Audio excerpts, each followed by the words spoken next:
May bisita tayo ngayon, si Ate Golden. Ano po yan?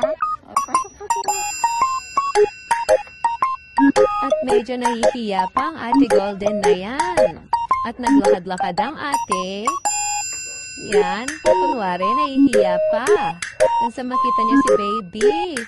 Ako muna mag-iiwi nito, tita, sabi. So, ayan na. Siya na nga. Ang tiga-durong kay baby.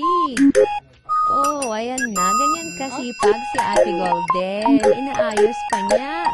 Yung stroller ni Ading. Nagawa mo. Mamaya na lang. Mamaya na lang ito. At sabi niya, uwi na daw siya.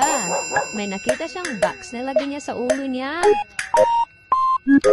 At sabi ko naman, bago siya lumabas, isarado muna niya yung gate bago siya umuwi. So, bye-bye Ate Golden. Ganyan kasipag si Ate Golden.